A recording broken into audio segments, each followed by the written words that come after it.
You're about to watch what we call an extended clip of the Young Turks, and the reality is it's somewhere in the middle. It's a little longer than our YouTube clips, but it's actually shorter than the whole 2-hour show, which you can get if you're a member. You can get it ad-free, and make sure you catch every news story we do that day. You're gonna love it as a full show. That's at tytnetwork.com/join. Thanks for watching. All right, welcome to the Young Turks. Big Monday show ahead for you guys. Later in the program, don't miss this, I'm going to dismantle the alt-right attack against James Gunn. That is the director of Guardians of the Galaxy. Disney fired him. I'm going to show you who's behind the attacks and what kind of people they are. Tell your friends, tell your family, tell your Randy Gonzalez, we're coming. So don't miss that part of the show a little bit later in the program. And unfortunately, a lot of news about the lunatic rantings of Donald Trump, who unfortunately is our president and has clearly lost his mind. So evidence forthcoming. We're gonna get started here though with fun as we have the last couple of days, thanks to Sacha Baron Cohen, so let's do it. So Sacha Baron Cohen is at it again. We have seen him succeed wildly with conservatives, although at times some Republicans saying, no, I'm not gonna do that when he asked for preposterous things. And we have seen him fail with Bernie Sanders when he tried to punk him. So now we have Georgia State Representative Jason Spencer. Will he succeed? The answer is wildly, amazingly. You're going to love this. So the show is called Who's America? It's on Showtime.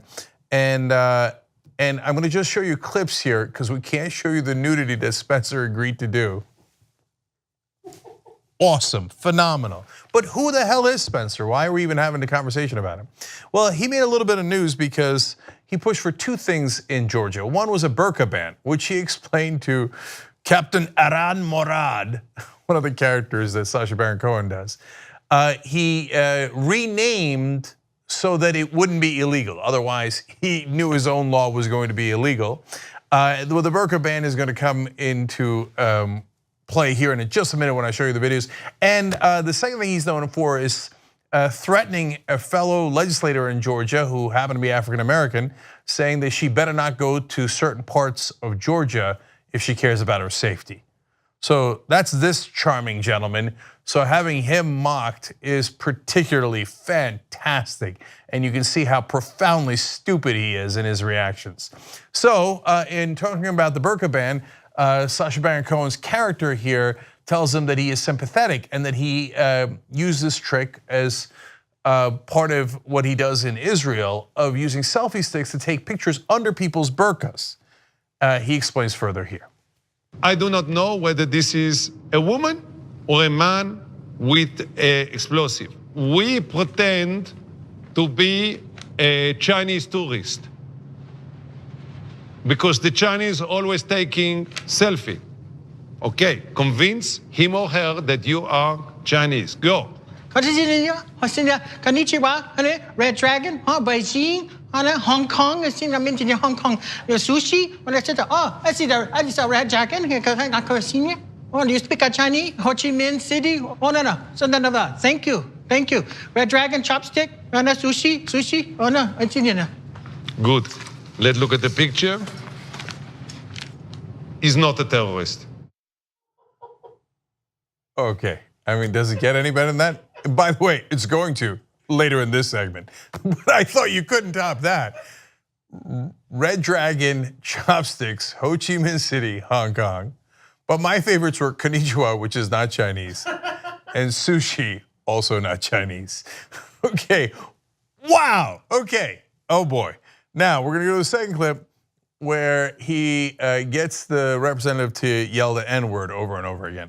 Now, if you ask a rational person to do this, they would not. Apparently, Representative Jason Spencer was happy to, as you'll see in this clip. Now, we're gonna play it in its entirety because I want you to understand the power of the words, and it'll get lost if all we do is bleep them. So here you go. Because of who you are, you could be the victim of kidnapping by ISIS. You have 2 seconds to attract attention. How do you attract attention? Ready to start screaming? Take your clothes off. In America, there is one forbidden word. It is the N-word. Now, I am going to be the terrorist.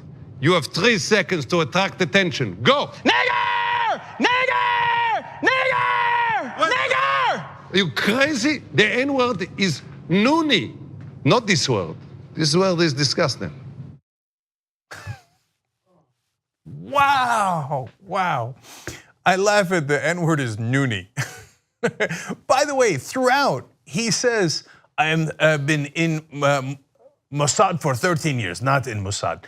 He keeps saying in Mossad, not in Mossad. Very clearly, he punks him here and then tells him he punks him. But still, he manages to get more absurdity. Now we're going way over the top. Buckle up, brace for impact. ISIS are scared of being seen as homo. You know what it means, homo? Yeah. If your buttock touch them, it means they have become a Homosexual. Now I am going to teach you how to use your buttocks to intimidate ISIS. Show me the buttock. No, trousers down. Okay, go. America! Good, one more time, but louder with America. America! Good.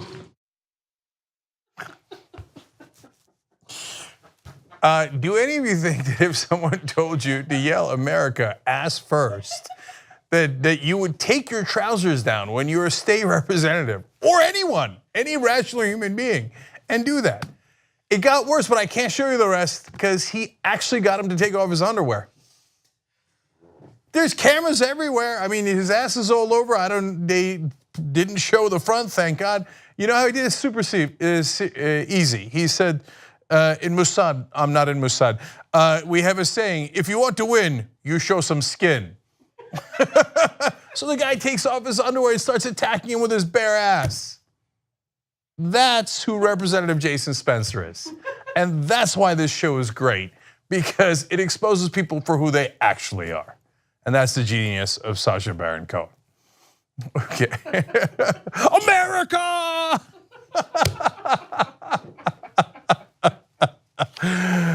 Okay. I'm moving forward. It's always fun to start out with a nice, I mean, only Sacha Baron can get a guy to yell the N-word and we all laugh, right? It's always fun to start the show with some nonsense. Okay, all right. Now, let's go to real problems. So a lot of people say that they like Donald Trump. My main question to them is, which one? The guy, A, lies nonstop, B, changes his story nonstop, which I'm gonna show you in a second. So which Donald Trump do you like? I don't know. I don't think you know. Probably the one that doesn't like brown people. But anyway, so I'm gonna show you a tweet from over the weekend where I think he lost his mind. Then I'm gonna show you video evidence of him changing his position at least 3 different times. And then you tell me which Trump it is that you like. All right, so he tweets over the weekend. So President Obama knew about Russia before the election. Why didn't he do something about it? Why didn't he tell our campaign? Because it's all a big hoax, that's why. And he thought crooked Hillary was going to win. Look, the only reason Obama didn't do anything before the election is because the Republicans yelled at him and said, if you dare say that, we'll say you're biased and you're anti-Republican. Okay, put that aside though. Wait a minute, I thought Trump said over and over again that people saying that he doesn't think the Russians interfered are doing fake news. He thinks the Russians definitely interfered. But here he is calling the entirety of the investigation a hoax. Remember, there's 2 parts. There's the part where did the Russians interfere? And then the second part is that they collude. If he says, look, the collusion is wrong, but they did interfere, okay, that's a fine argument to make. I don't think it's true, but it's a fine argument to make. It doesn't mean he's irrational or a lunatic or anything like that. But again, he's saying here the entirety of it, it's all a hoax, all made up. So let's break it down real quick and then put this in its proper order. So you remember, of course, when he met with Vladimir Putin, did the Russians interfere in our elections? This was his original answer. People came to me, Dan Coates came to me and some others, they said they think it's Russia.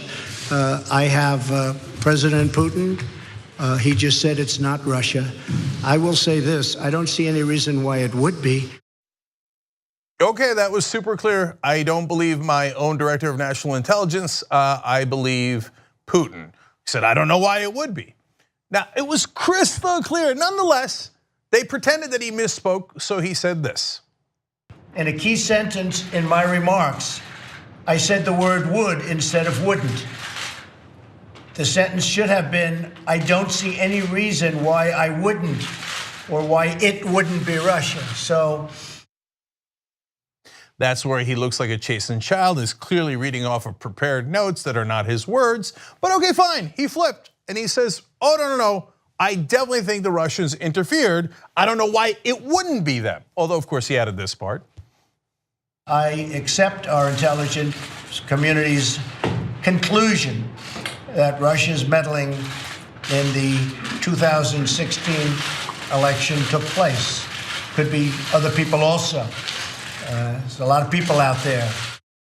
He can't help himself. He goes off the script and goes, could be other people, a lot of people out there. Vlad, I'm not saying anything. But he clearly said, Russia's meddled in the election. If you're a Trump voter, you can rewind the tape if you like. Russia's meddled in the election, and he went on to tweet that if you are saying anything otherwise, that you're fake news, because he's always been saying that Russia interfered with elections. Now, of course, the next day, this happens. Is Russia still targeting the U.S.? Is Russia still targeting the U.S., Mr. President? Press, let's go. Make your way out. No, you don't believe that to be the case? Is Russia still interfering with our elections? He said no. Now, everyone in the intelligence committee says that's not true. They are still actively interfering, and we're worried that they might actually get into the voter registration rolls. And they did in at least 21 states last time around, or they tried to infiltrate at least 21 states and got into 7. So they had to correct Trump again. So they sent Sarah Huckabee Sanders out to pretend that no meant yes. Watch. Earlier, Cecilia asked the president, is Russia still targeting the US? He said no. Is that what the president actually believes? Did he understand the question? And is his position that no, Russia is not doing anything to interfere or meddle in the 2018 election? I had a chance to speak with the president after those comments, and the president said thank you very much and was saying no to answering questions. The president and his administration are working very hard to make sure that Russia is unable to meddle in our elections, as they have done in the past and as we have stated. So he does believe it's going on. Well, since there's currently not an election today, not specifically, but we certainly believe that we are taking steps to make sure they can't do it again. Unlike previous administrations, this president is actually taking bold action and reform to make sure it doesn't happen again. But he does believe that they would target certainly U.S. elections again. So now, 2 very clear flip-flops. I don't know why it would be Russia. I don't know why it wouldn't be Russia. No, they're not doing anything. Yes, they are. We're taking bold steps to make sure that they don't meddle in our elections again. So if you left it just there, you'd say, all right, look, they did a correction. You call it lying, I call it tomato. Okay, fine. But then remember the weekend tweet. So after all those videos and all those things, Trump tweets out, and I'm gonna get to Sarah Huckabee Sanders too. Trump tweets out this weekend, like I read to you. So President Obama knew about Russia before the election. Why didn't he do something about it? Why didn't he tell our campaign? Because it's all a big hoax, that's why. So wait a minute, then, okay, this is your 3rd flip-flop. So now you're saying that the entire investigation of Russia is a hoax. Okay, look, before I get to conclusions, now this is when Sarah Huckabee Sanders normally comes out and goes, no, he didn't. No, he didn't call it a hoax. He called it that he's taking it very seriously. But nope. Trump has apparently told everybody, no, we're back to hoax. It's all made up. The whole thing's made up. So here's Sarah Huckabee Sanders now. And I think we'd all be a lot better off if we could get this out of the way, and that Congress and the special counsel could come to the same conclusion that the rest of America has, that this is a hoax and a waste of time. And let's move on and focus on some of the big problems and big challenges we actually have to face as a country. So let's go over conclusions. 1, if you believe Donald Trump, which Donald Trump? The one that says Russia did meddle in our elections, or that the entire investigation is a hoax? Which one? Since the guy's a pathological, nonstop liar, you have to pick one of those Trumps that you like. Okay, second conclusion is, of course he's not doing anything about Russian meddling. He loved it, it helped him. And now he doesn't want any part of that investigation because that investigation is uncovering things that connect him to Russia and Vladimir Putin. So that's why he's in a panic and screaming over the weekend, it's all a hoax, of course. And thirdly, and I think most importantly, we have to seriously consider the 25th Amendment. The guy's lost his mind. I mean, if you were a rational actor and you were a bad actor, assume for a second that he did do it, okay? So this is me giving him the benefit of the doubt, not on the substance of the charges, but that he hasn't lost his mind. How would you then act? You would try to do a subtle cover up where you would say, oh my God, I'm really concerned about the Russian meddling and I'm on it, but then you really wouldn't do anything. But on the surface, you would keep saying, oh, those dastardly Russians, I'm gonna go get them, etc. But since he's mentally unstable, he can't help himself. So he's like, they didn't do it. They did do it. They didn't do it. What is that? What is that? If he ever had a mind, he's lost it. And we're all going around as if the emperor has clothes on. Unfortunately, he doesn't. Just because he's the president, we move on with our lives. But the reality is this guy is deeply, deeply unstable. And then it matters a ton when he does the all caps threatening a war with Iran later in the weekend. Because this deeply unstable guy could do anything, attack anyone, with the obvious exception of Russia. So we gotta get him out of office. Do you know, even if you're a Trump supporter, do you know what he's gonna say tomorrow?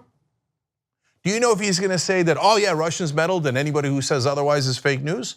Or that the Russians did not meddle and it's all a big hoax and anyone who says otherwise is fake news? Do you know which Donald Trump's gonna show up tomorrow? No, you don't. Even if you're a MAGA guy, you don't know that. No one knows that, Donald Trump doesn't know that. You know why? He's deeply unstable. Remember the tweets where he famously declared himself a very stable genius. We moved on with our lives because it's the uncomfortable fact that he's president. No one in their right mind tweets into the ether, yells into the ether, I'm a very stable genius. Only lunatics do that. In that series of tweets, he said, there are two things I'm known for in my life. One is being like a smart person, okay? And two is I am known for my mental stability. I've said this before, any guy or girl, it doesn't matter, walks into a bar, comes up to you and says, hey, I'm known for two things in my life, being like a smart person and being really mentally stable. You'd be like, okay, I gotta go. I gotta go, this guy's nuts. I gotta get out of here before he does something wrong. He's the president, he's the president. Stop pretending that he's mentally stable because he has deep mental problems. Okay, now I'm going to do, unfortunately, something even more important along the similar lines. Let's go to Iran, okay? So Donald Trump spent part of the weekend sending mentally unstable tweets about the Russian investigation, calling it a hoax, flip-flopping at least for the third time. Then he went on to Iran. Oh boy, this is where it gets really dangerous. So I'm gonna point out the hypocrisies here, what the political aim could be, but I don't want you to lose focus. The most important thing here is that we not go to war with this lunatic in office who's capable of doing anything. So let me explain how this all got started. First of all, President Hassan Rouhani of Iran said this over the weekend, Mr. Trump, don't play with the lion's tail.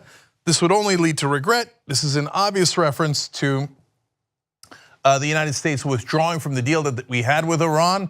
It was a fantastic deal for us. It ended their uranium program, their nuclear program, which was for energy. All we had to do was give them their money back that we had taken hostage and convince the rest of the world to take hostage. And we ended their nuclear program. But of course, Donald Trump was like, Obama did it, so I'm gonna destroy it. And maybe Putin will get tapes of us destroying it. Anyway, so he's gonna destroy it, he did, so that's why Iran's mad. So then he goes on to say, Rouhani does, America should know that peace with Iran is the mother of all peace. That's pleasant. And he says, and war with Iran is the mother of all wars. Okay, now, should he say that last part? Of course not. Is this something that happens in foreign diplomacy with far too much regularity? Yes, and it's so painfully stupid. The mother of this and the mother of that. And so Kim Jong-un comes out and says, we're gonna destroy you and pulverize you and etc. And then Trump says, my button is bigger than yours. Now here we go again with Rouhani. The only place where this rule does not apply is Russia. Russia can say anything to us, they could do anything to us, and Trump will not yell back at them. But this is not Russia, it's Iran. So what does Trump do? He sends this maniacal tweet. This is the president of the United States. He said, to the Iranian President Rouhani, all caps now, because he's a child screaming into the abyss. Never ever threaten the United States again, or you will suffer consequences, the likes of which few throughout history have ever suffered before. We are no longer a country that will stand for your demented words of violence and death. Be cautious. Here we go again, to the brink. It's exhausting, man. So who knows, maybe tomorrow, just like he did with Kim Jong-un, he'll turn around and be like, Rouhani's a great guy, smart guy. Only 1 out of 10,000 mullahs could do what he did, right? I don't know, it's Donald Trump, he's unstable. But on a day that he's not feeling particularly well, is he gonna press the nuke? It's a real concern. When he talks about death and destruction like the world has never seen, that appears to be referring to nukes. Or I guess if you could do it in a conventional way and butcher 80 million people in Iran in a conventional way, I guess Trump would threaten that as well. It's funny because Iran had words. They had half a sentence from the president that Trump didn't like. Russia actually acted. According to all of our intelligence and Donald Trump on Monday, Wednesday, and Fridays, they did interfere in our election.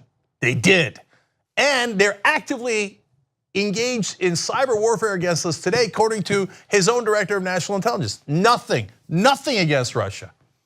Iran doesn't do anything. It says something wrong, and he's like, I'm gonna destroy you. We're gonna have death and destruction. Gee, I wonder if there's a difference. I can't quite tell. And yet still people on the right and a tiny percentage on the left are like, no, I don't see it, man, I don't see it. I think he's treating Russia the same as everybody else. He's just worried about the nukes. He says, the nuclear is a big problem in Russia. But now you threaten nuclear war, you did it with North Korea, you do it with Iran.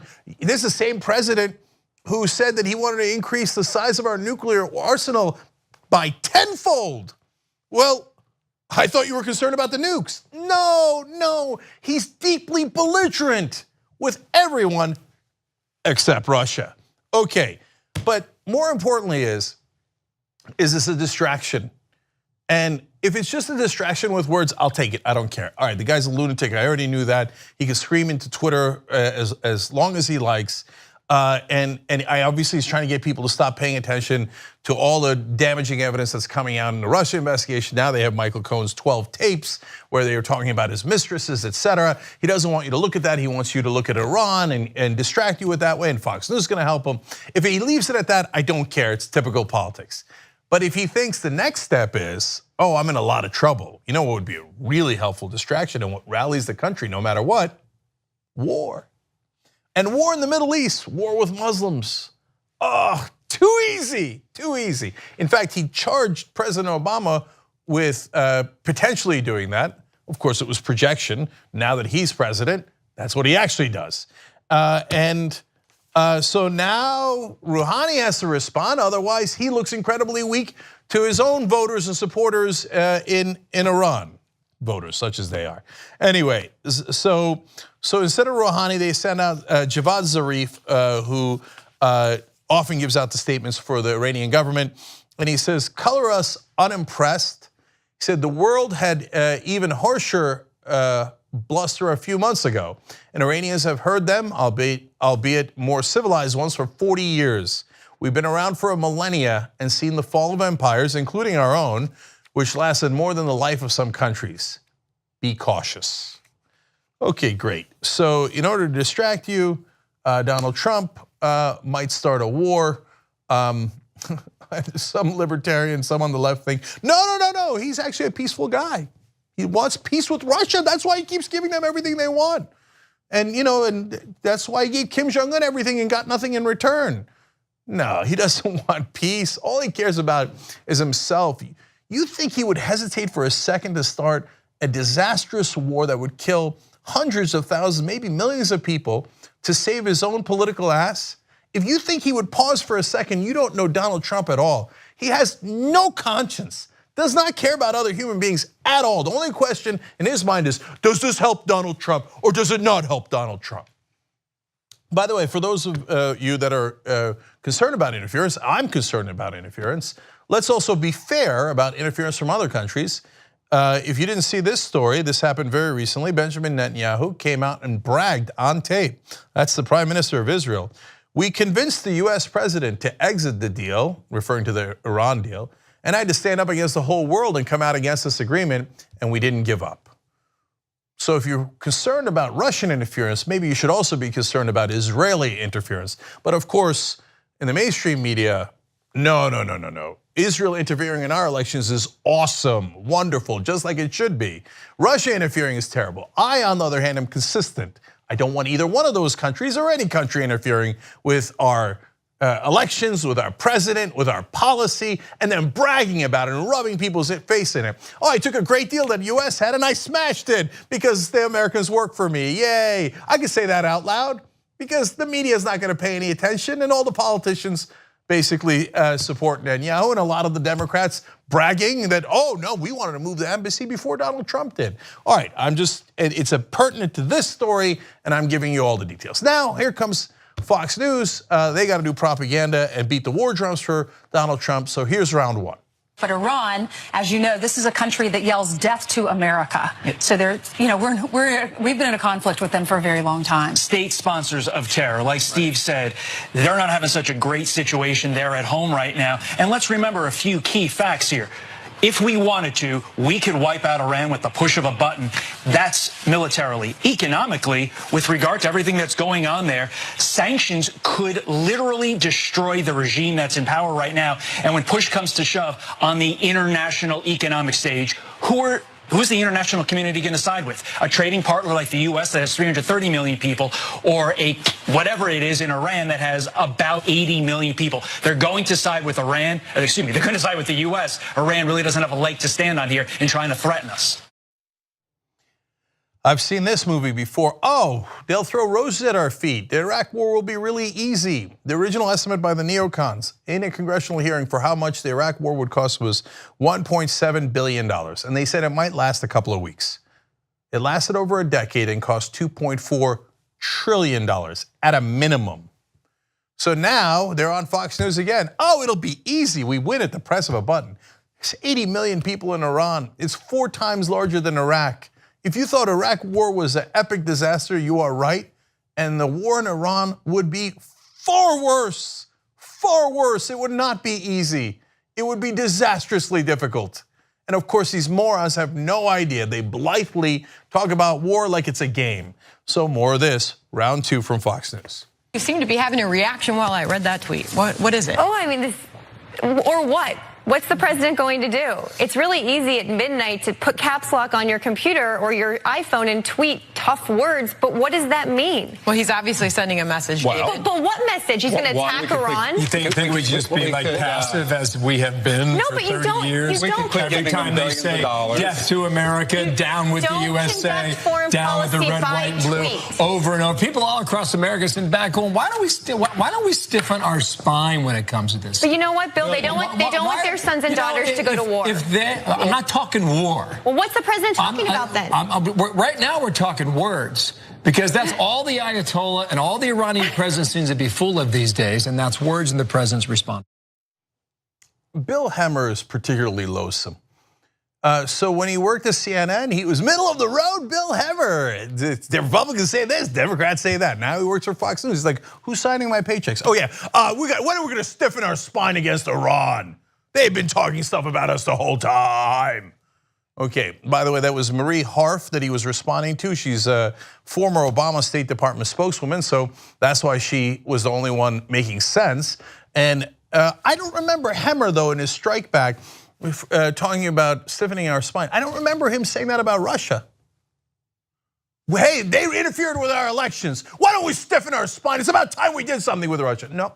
Oh, no, nothing Russia, no big deal, no big deal. Iran said a couple of things. Iran said words. Oh, they've been doing this the whole time. Are we going to do anything about it?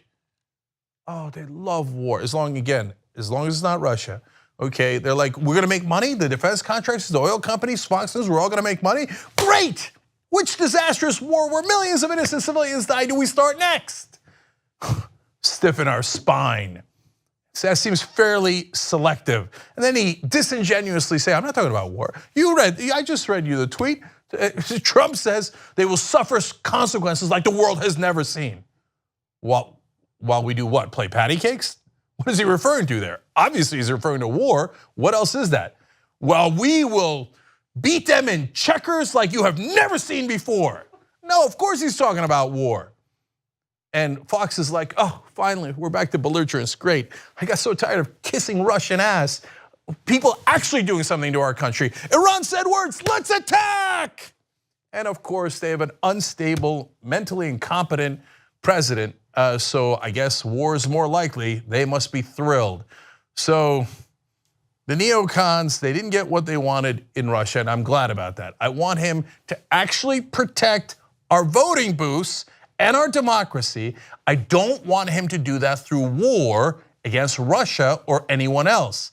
I don't think the military option is smart when it comes to Russia or Iran. We are always consistent and logical.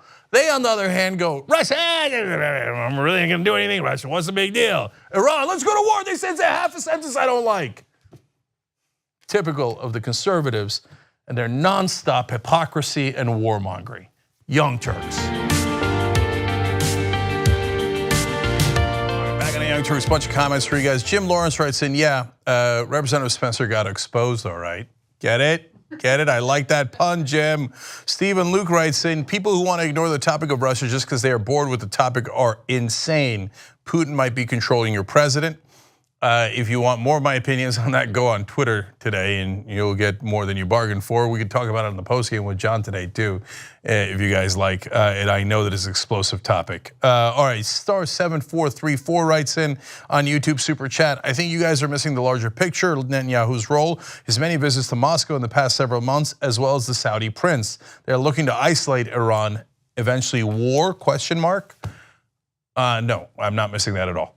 Yeah, I'm deeply, deeply worried about that. Is definitely what Netanyahu wants. That is definitely what the neoconservatives in America want. I think Russia's role on this is very unclear, actually. The Saudis definitely want war against Iran as well. All right, Clear Singularity says, so this is what was discussed between Trump and Putin in Helsinki. Get your popcorn, folks. I hear you on that. All right, 2 tweets for you because they're great. Rafford Review says, Fox News says they chant death to America while in the next breath saying we could destroy them with the push of a button.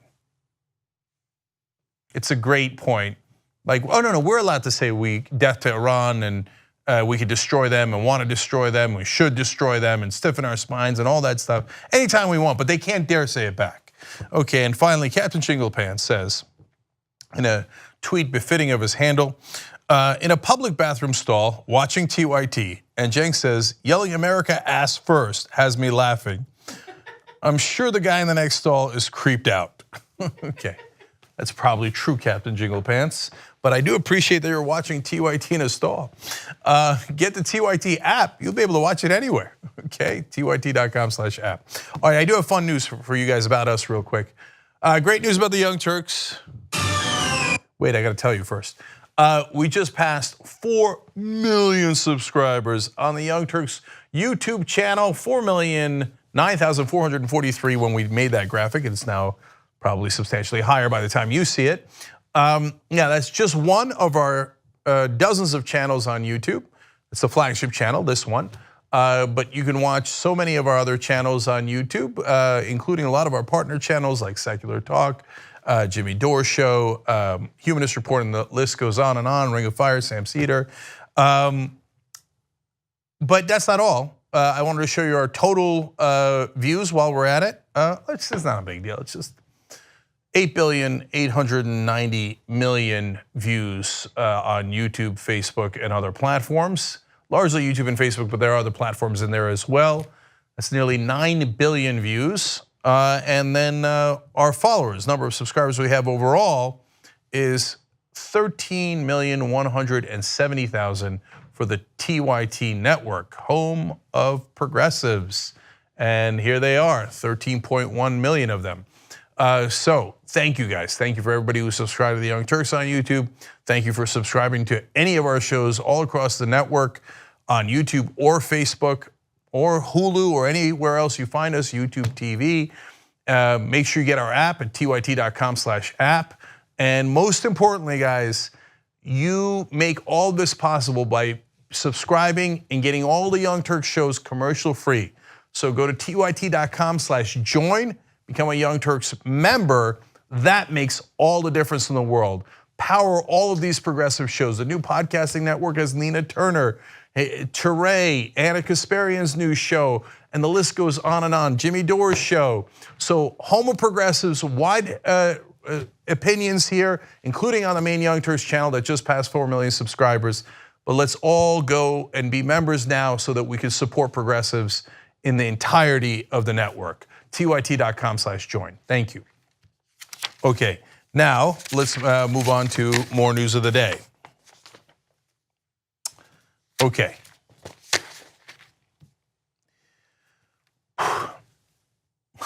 So Donald Trump attacking Amazon again. Now, he has a fundamental misunderstanding of who owns the Washington Post, but I will get into all the details here. First, let me give you more lunatic tweets from the president. He says the Amazon Washington Post has gone crazy, ironic that he would say that, has gone crazy against me ever since they lost the internet tax case in the US Supreme Court 2 months ago. Next up is the US Post Office, which they use at a fraction of real costs as their quote delivery boy for a big percentage of their packages. In my opinion, the Washington Post is nothing more than an expensive, the paper loses a fortune lobbyist for Amazon. Is it used as protection against antitrust claims, which many feel should be brought? Okay, let's break this down on why it's problematic. So first of all, Amazon doesn't own the Washington Post. Of course. Okay, so now to be clear, Jeff Bezos personally owns the Washington Post. He's also the founder of Amazon. So I get if you made that mistaken connection, and I get if you say, hey, look, it's Bezos either way. But you're not the president, and hence you don't speak for the government, where freedom of the press is a constitutional issue. So he should at a bare minimum understand the facts. So Amazon does not own the Washington Post, Bezos does. If you think that's a small distinction, no problem, okay? Is there some truth to his point about how some billionaire owners will use their media outlets for propaganda? Yeah, that's also true, okay? And some do it unwittingly. I would argue that a lot of the corporations that run the bigger cable news channels have a worldview that is pro-status quo because they're doing great in the status quo. They're multi-billion-dollar corporations, so they have an establishment point of view. Murdoch does propaganda through his outlets. Now, fair is fair. Fox News makes money, but the New York Post does not make any money. Last time that there was a report about it, they explained, and this was a couple years back, that the New York Post loses $50 million a year, every year. And so why does Murdoch keep it? Because he likes to do propaganda in New York, because he thinks that it helps his other businesses. So it's not that there are no legitimate points in this. It's that he's the president, and you cannot attack the Washington Post, which is obviously a part of the press, in your official government role, because it's deeply unconstitutional. I know he's never read the Constitution. I know he's never read the First Amendment, but the First Amendment is incredibly clear. We have a freedom of the press. It is specifically mentioned in the United States Constitution, not just freedom of speech, but it says freedom of the press. So if you criticize the Washington Post, or I do, that's fair game. Even if he, as president, he criticizes them, no problem, okay? They're allowed to speak and they're allowed to print whatever they like, and he's allowed to say things back to them, okay? And I have my issues with the Washington Post. By the way, I also have issues with Amazon. So Washington Post, I think, was deeply biased against Bernie Sanders, and I called him out on that. Amazon has significant issues with what they're doing with their workers. Bernie Sanders did a great town hall where that was one of the companies that they talked about, and great points made all around on that. But it's one thing for us to do it. It's when the president says, not only did he criticize them, but he says, let's maybe press an antitrust case against Amazon because their owner owns a newspaper criticizing me. That's unconstitutional. And I know that Trump is not sophisticated enough to be able to do nuance, but we need the rest of us to be rational and say, here's criticism that makes sense, and here's where you cross a line. So, and of course, the reality is there's also projection in here, which is that the right wing has almost purely propaganda. Almost all of their websites online are backed by billionaire Republicans who are not interested in making a profit. None of those companies ever make a profit. No, it is done for propaganda. So Trump turns around and goes, that's what we do, so I guess that's what they're doing, so I'm gonna shut them down, maybe with antitrust claims. And finally, actually the most damaging part is, now, if you're gonna press an antitrust case against Amazon, he just made it infinitely harder.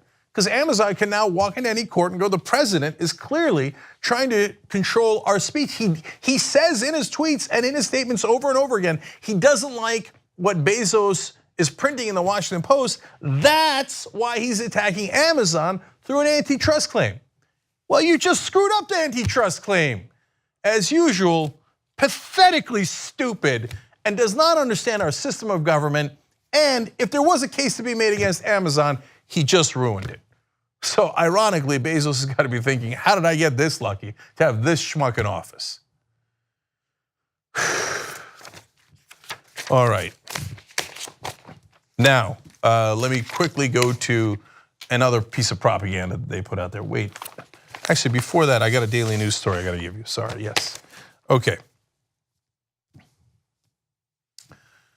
Today it was announced that the Daily News in New York is cutting half of its newsroom staff. Now, New York Daily News has been around for 99 years. They've won 11 Pulitzer Prizes. And so this is devastating news to the people of New York. They were bought by Trunk last year. Trunk's a super weird name. It's a new name that they gave to an old company, Tribune, when they split the company into two. Now, I'm not a big fan of Trunk and the actions they've taken at the LA Times, Chicago Tribune, and other places. But we have to be fair here. Let me read you their statements and then tell you what I think happened. In an email to staff, they said, we are fundamentally restructuring the Daily News. We are reducing today the size of the editorial team by approximately 50% and refocusing much of our talent on breaking news, especially in areas of crime, civil justice, and public responsibility. Well, I think that they have to. So people say they shouldn't. Shouldn't's an interesting word. So I'll get into that in a second, but let me give you more context. As HuffPost explains, after Trump purchased the financially troubled Daily last summer for a mere $1, it began restructuring that eliminated many New York-based positions and centralized some roles in Trunk's Chicago headquarters. Guys, nobody buys something for $1 if it isn't in a world of trouble. So they bought it basically so that they could take the cost off the hands of the previous owner. And a previous owner was like, just take it, take it. That's how much financial trouble that it's in.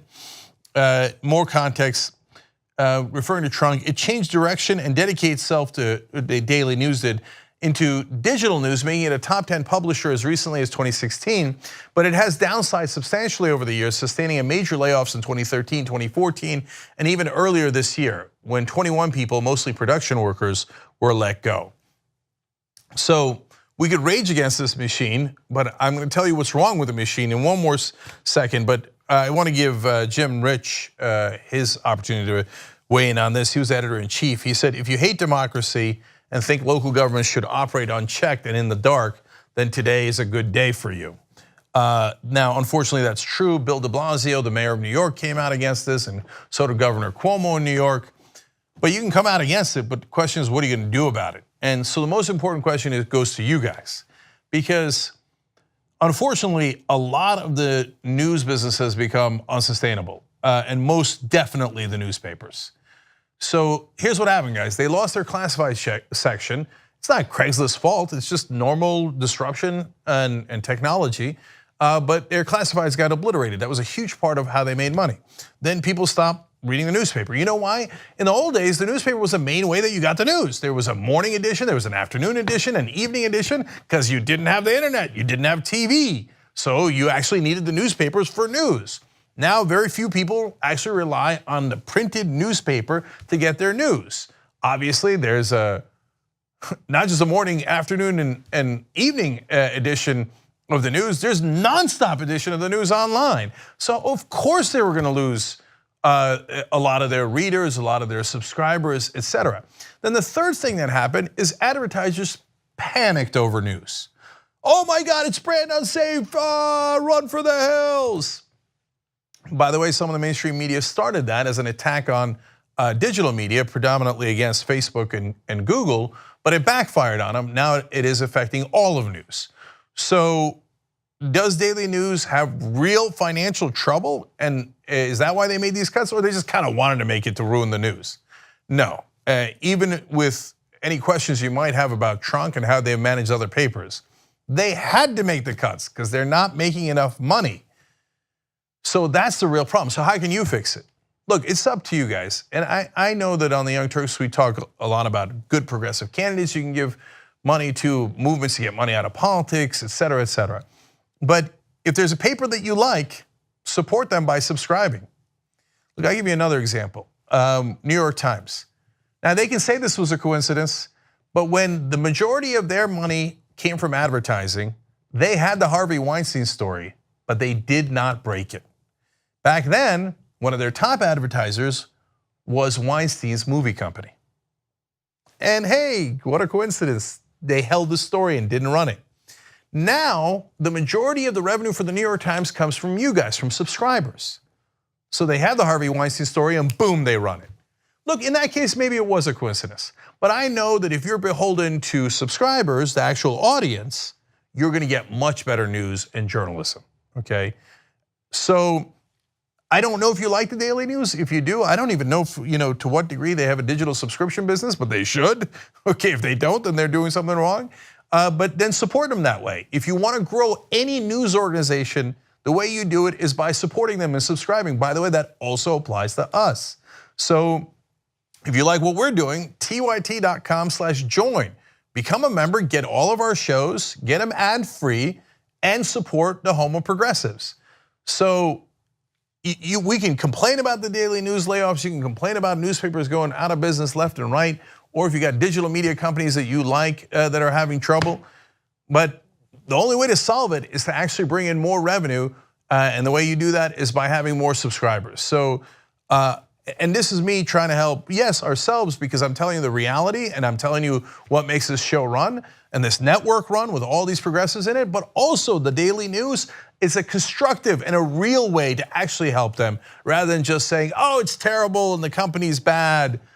No, man, these are the realities of the news business in today's America. So I can go on and on about it, but if you like the Daily News, you should go subscribe to them. That's the only way they're going to be able to maintain their staff and grow it, and that's just the reality. Okay, I gotta take a break, guys. When we come back, I'm gonna take on the alt-right attack against James Gunn. If you have not seen this story and you don't know where it came from, wait till you watch this, because it gives you a sense of the right-wing attack machine and what they do on a regular basis and what they did to the director of Guardians of the Galaxy.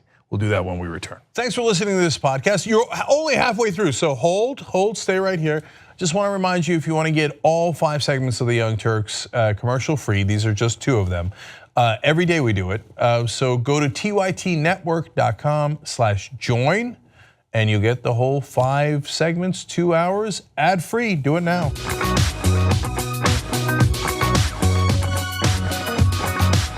Back on the Young Turks, go to Twitter first. Rafford Review says graphics department on point today, laughing so hard. I'll take a partly thanks on that one. I was in the production meeting today. I get 10% credit. Everybody else gets 90%. Okay, but thank you for enjoying that. We appreciate it. We do work hard on it. Peter Hamby writes in on YouTube super chat: 4 million on YouTube. We are the Young Turks. We are progressive students. Professor Cenk Uygur. Not sure I'd go that far, but thank you. He says we've become the voice heading to November, and then the big stage coming 2020. That is definitely true. And then finally, Jim Lawrence says Trump really doesn't like the Washington Post. It's not like they ever took down a president with a story before.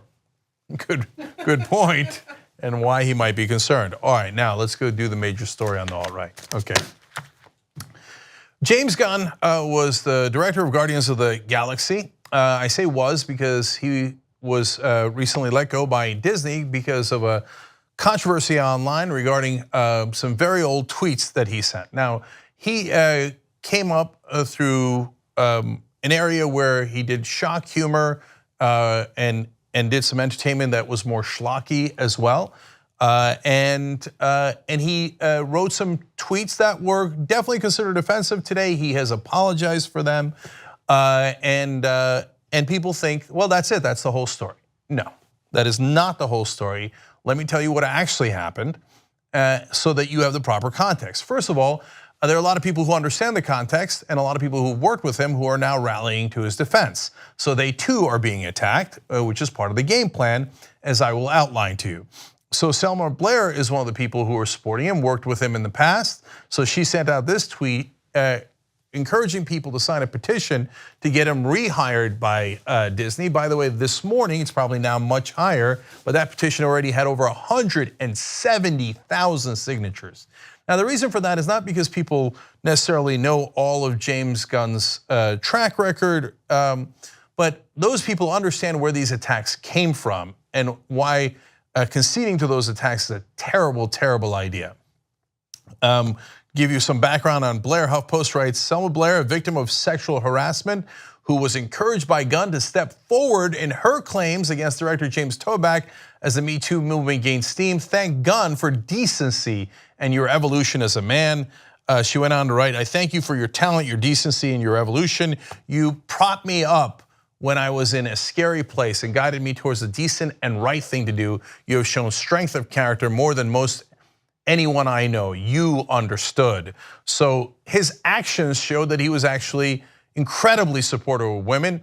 And so others in the industry are defending him, including Patton Oswalt, and now they are being viciously attacked by a smear machine on the right. And so these were over, by the way, old jokes. Now you can say the jokes were off color, they were offensive, and that's what James Gunn says.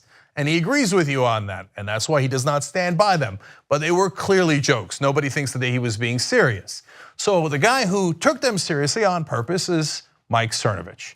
So he is a leading alt-right figure. Sometimes he says he's alt-right, sometimes he says he's alt-light. I don't really care. He's a right-winger who revels in this kind of smears and has done it over and over again to people like Sam Cedar, Patton Oswalt, myself, and the list goes on. So he feigns concern about rape and pedophilia. Those are his go-to moves. So since the jokes of James Gunn were on those topics, Mike Cernovich pretends to care deeply. Now let's find out Mike Cernovich's real opinions on the issues. He once wrote, rape via an alpha male is different from other forms of rape. We can't really understand this as our culture is too detached from instinct. So apparently, if you consider yourself an alpha male, that is a different kind of rape and is what, permissible? This is the guy pretending to be concerned. Buckle up. I mean, we're at the tip of this iceberg. I'm gonna show you a lot of the iceberg. There's way too many outrageous quotes to give you all, but there's gonna give you plenty so you get a sense of who this guy is. Now he mixes in race here. He says, today we have a moment of silence for Trayvon Martin's rape victims. Kidding, he got before he was able to rape anyone. Now, why would you presume that Trayvon Martin, who was 17 years old, was gonna rape anyone? I think the answer is very, very obvious. But by the way, he wrote kidding in the middle of that tweet. Should everyone fire him from everything ever because he just made a rape joke? Interesting, it almost seems like he's hypocritical, to say the least. Here's him making more racial comments. Not being a slut is the only proven way to avoid AIDS. If you love black women, slut shame them. Now look, there's so many things offensive about that tweet, but understand that what he's mainly saying is, he's implying that black men have AIDS, so you would be helping black women if you slut shame them and make sure they don't sleep with black men who presumably have AIDS. Now, you can say, oh no, and he will. Oh, I meant all men, whatever. Okay, look, let's just keep going because there's too much to analyze any one tweet too much. Then he goes for anti-Semitism. I don't know if you've seen this on Twitter, but the alt-right was putting 3 parentheses around Jewish writers' names. It is despicable. It's called Echo. He defended, of course. So he says Echo exists because people got tired of seeing we white people are evil and oppress blacks. Speak as Jews, not whites. Honesty. Okay. So he's saying, I'm just labeling the Jews because they're not really white and they shouldn't speak for whites. Okay, that's Cernovich. Now, you might have heard of Pizzagate. Huge proponent of Pizzagate, and by the way, all he does is lie. So in the beginning, Pizzagate and Podesta and Clinton, and they've got a pedophile ring. That's his favorite go-to move. Accuse every one of his opponents of being a pedophile, and you'll see why in a second. And then later when a guy goes in and shoots up the place, he's like, no, I never did Pizzagate. Okay, here's one of, wait, actually before I get to that, let me give you more on his real views on rape, okay? So he says, do a Google image search for alliance mating. That's basically rape, and it's also the natural form of sex. So, period, stop. Anyone who gets a call from Mike Cernovich who says, oh, I have a scoop for you, I'm really outraged about rape or pedophilia. The correct answer is, no thank you, hang up, okay? He did Pizzagate, he does these conspiracies all the time. You're a fool to trust him. Because even if he gives you the correct tweets, he purposely mangles the context. And he does it on purpose. So any guy who calls me who said that, pretending to be concerned about rape, the correct answer is immediately hang up. Why are we having a conversation? Because people like Disney, MSNBC, and the Sam Cedar situation react. And they go, oh my God, Cernovich said something, fire someone. Are you nuts? This is one of the worst people on earth. More from him. He says, the hotter the sex, the more closely it resembles rape. I mean, and he says he plays a quote, anti-rape game. Oh boy. He says, after abusing a girl, I always immediately send a text and save her reply. By the way, you're not gonna be shocked to find out that he, of course, was accused of rape. And then he bragged about how he hired a private investigator to go after the victim so that he could get out of the charge. Okay, never went to court on it, so not convicted. He was able to successfully intimidate the witness and the victim.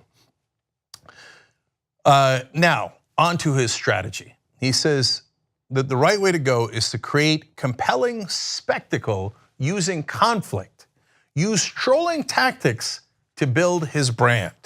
All right, well, we go to those aforementioned trolling tactics. In the case of Pizzagate, he had gone after John Podesta, and it was his idea that he was running a pedophile ring out of a pizza parlor shop. This insanity. How does anyone take this guy's call? How does anyone take him seriously? Okay, he said pedophile Podesta won't concede tonight. Thought it was Trump who wouldn't concede. Hashtag election night. Now this is a theme that he returns to over and over again. Then he says Salon published pro-pedophilia articles. It is platform for pedophiles. Time to write investors. Why do they fund money-losing company? Anyone who disagrees with him is a pedophile. Anyone who supports anyone who disagrees with him supports pedophilia. Did Salon write pro-pedophilia articles? Of course not. He also accused the BBC of running things that were pro-pedophilia. Why? Because he doesn't like the BBC. Then he went after, by the way, conservative publications that didn't agree with him. He says the National Review supports pedophilia. It doesn't matter. The truth is irrelevant, as he's going to explain himself in a second. Then he went after Republican senators that were not sufficiently loyal to Donald Trump, including Ben Sasse of Nebraska. He said, whoa, Ben Sasse's pedophile connections keep going deeper.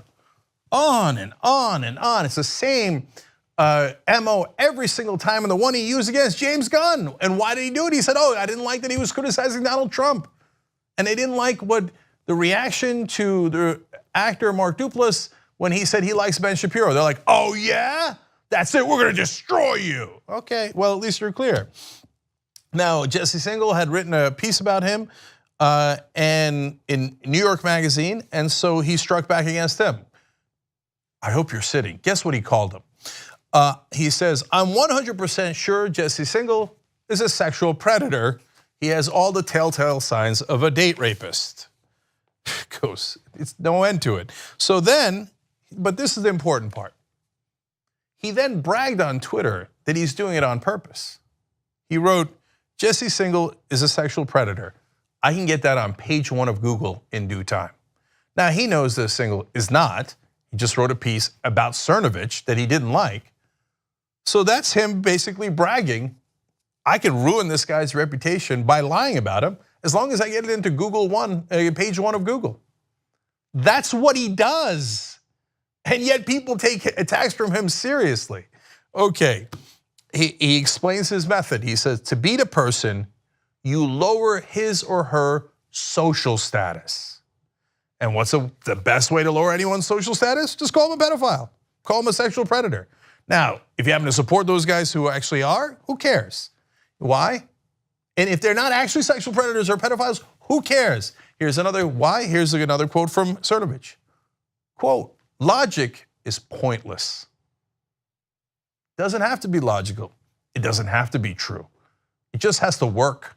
And companies like Disney keep on helping him by saying, oh my God, I'm so concerned about what Mike Cernovich has found. Let's go fire someone.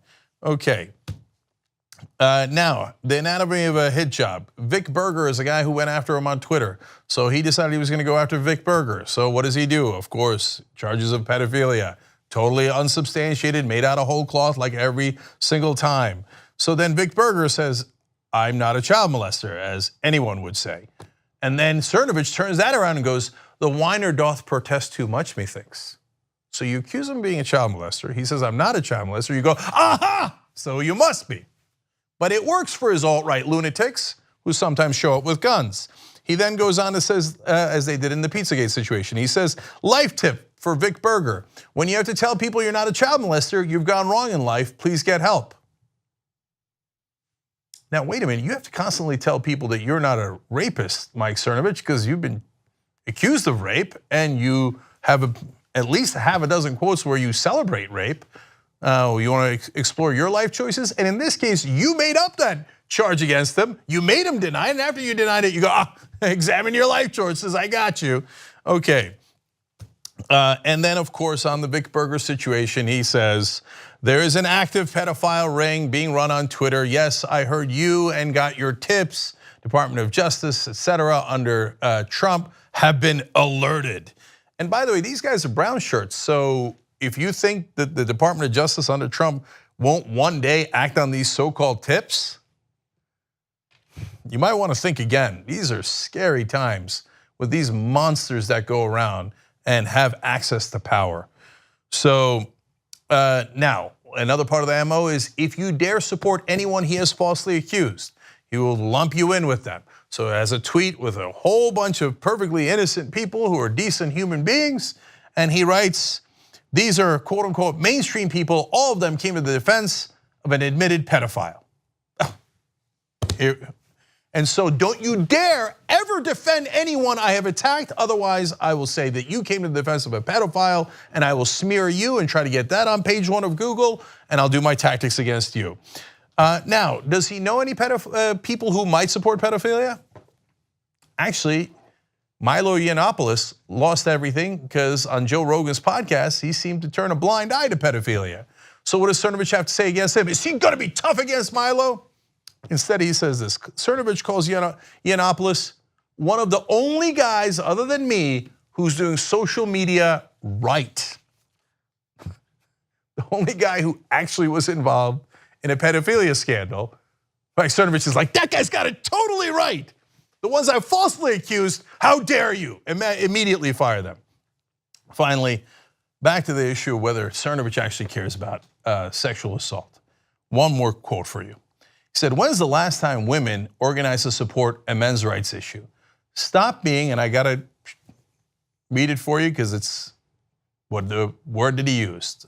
He said, stop being fags Who cares about breast cancer and rape? Not me. That's Cernovich. Whenever you see an attack against someone, you have to do a couple of things.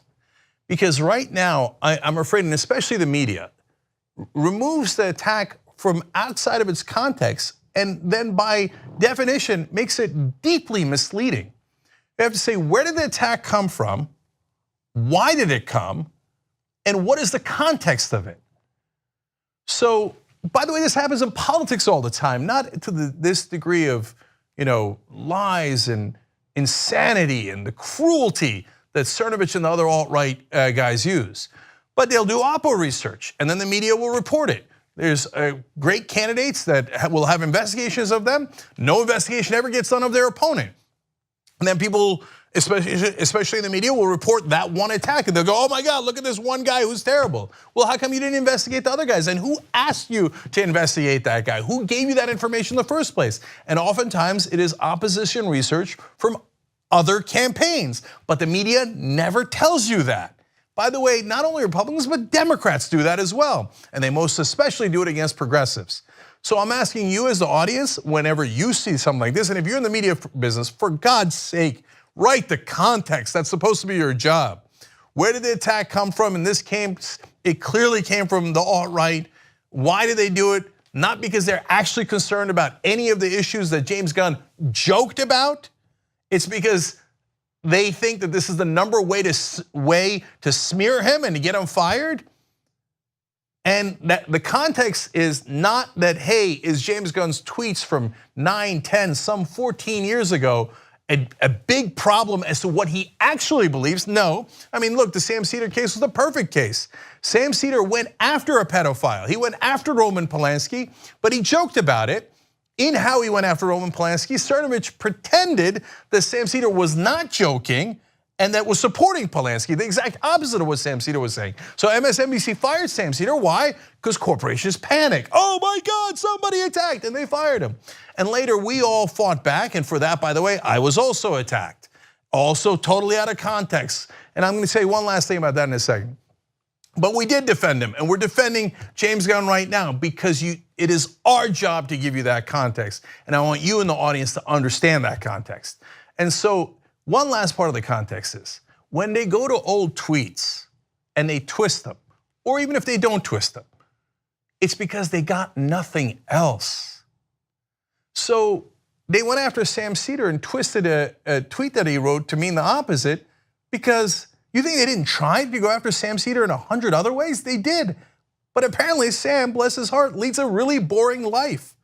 And so, look, you could get almost anybody on anything. And all they had on Sam was a twisted tweet. That's it, nothing. For us, they're like, oh, we're gonna get these guys in the Me Too movement. They call every woman at the Young Turks, right? They get nothing. They look at all of our stuff, and man, we have tens of thousands of videos. They get nothing. So what do? Oh, I got an idea. Remember when Cenk was a Republican? He was a prick like us. So let's go see if he said things that were bad back in the day. So they went and found things from decades ago and things that I had deleted over 10 years ago. Why? Not when I got caught, but when I looked at them, I'm like, no, that's not me. And I deleted them, right? They're like, oh, we found them from the Wayback Machine and etc. You know what that means, guys? And look, it's easy for me to say because it's about me, but you could say it about any of these guys. They went to that because they couldn't get anything else. So when you see a charge, it isn't about me or Sam or even James Gunn. When you see the next charge, understand that these guys went and tried to get him on everything and they couldn't.